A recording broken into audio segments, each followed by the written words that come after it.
NCP কোন বিবেচনায় প্রধান দল হিসেবে এখানে আসলো? শুধু এখানে না, বাংলাদেশেও যাবতীয় আয়োজনে প্রধান দল হিসেবে তিনটি দলের একটি হচ্ছে এনসিপি। মানে যে সমালোচনাটা হয় যে তারা যে খুব জনপ্রিয় হয়ে উঠেছে, জরিপ তা এই বলে না, বিষয়টা ভোটে জিতবে জরিপ তা বলে না, তারা এখনো নিবন্ধনও পায়নি, মানে কোন বিবেচনায় আপনি মনে করেন?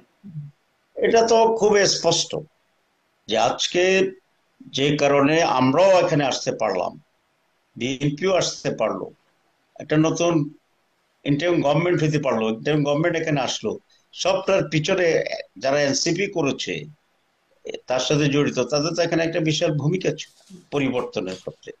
তো সেটাকে তো ভোটের সংখ্যা দিয়ে হিসাব করলে হবে না, তাদের অবদানকে বিবেচনা করে এখানে আনতে হবে। আমি মনে করি আজকে বাংলাদেশের যে একটা অভূতপূর্ব পরিবর্তন এসেছে, এই পরিবর্তনের বাংলাদেশের সকল মানুষের অবদান আছে, ছোট বড়, নারী পুরুষ শিশু বৃদ্ধ সকলের অবদান আছে, এতে কোনো সন্দেহ নেই। যারা পলিটিক্যাল পার্টি ছিল অতীতে বা এখনো আছে, ছোট বড় সকলেরই অবদান আছে। কিন্তু দিয়া সলাইকা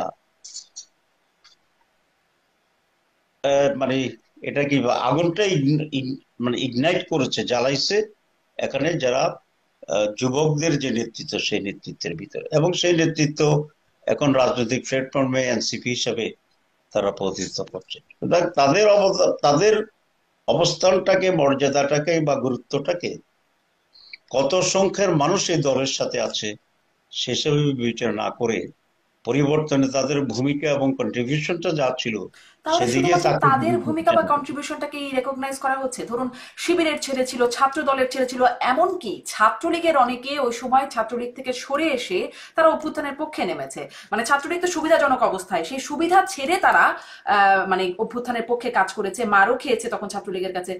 আহ, তো তাদের রেকগনিশনটা কোথায়? শুধুমাত্র দল। অবশ্যই সকলের রিকগনিশন হওয়া উচিত, হচ্ছে। আমি তো আমার বক্তব্যে এখন আপনার যেভাবে বলেছি যে সকল শ্রেণীর মানুষেরই এখানে অবদান ছিল। আমি 22 তারিখ কি 22শে জুলাই আমাকে অ্যারেস্ট করা হয় এই আন্দোলনের কারণে। 6 আগস্ট আমি বেরিয়ে এসে 7ই আগস্ট আমি ঢাকা মেডিকেল কলেজে আহতদের দেখতে গিয়েছিলাম। আমি অবাক হলাম যে প্রায় 70 থেকে 80 ভাগ আহত লোকরাই হচ্ছে আমাদের সাধারণ পেশার ভাইয়েরা। রিক্সাওয়ালা আছে, ঠেলা গাড়িওয়ালা আছে, ফেরিওয়ালা আছে, বিশাল অবদান তাদের। তো সকল শ্রেণীর মানুষের অবদান ছিল, তবে তাদের অবদানটাকে তারা যা প্রাপ্য সেটা আমরা কিন্তু খুব বলি না। আমি এখন সব জায়গায় এটা বলা শুরু করেছি যে আমাদের এই শ্রেণীর মানুষেরও অবদান খুব সাংঘাতিক ভাবে ছিল। তো অবদান সকলের আছে, তারপরেও এদের ভূমিকাটা পায়োনিয়ার ছিল। আমি মনে করি সেই কন্ট্রিবিউশনে তো তাদের একটা গুরুত্ব আছেই, এবং এই গুরুত্বটা আমাদের দিতে হবে, কারণ জুলাই চেতনাকে ধরে রাখতে হলে তাদেরকেও গুরুত্বপূর্ণ জায়গায়, মর্যাদা আমাদের রাখতে হবে। জি, আপনার ব্যাখ্যা স্পষ্ট।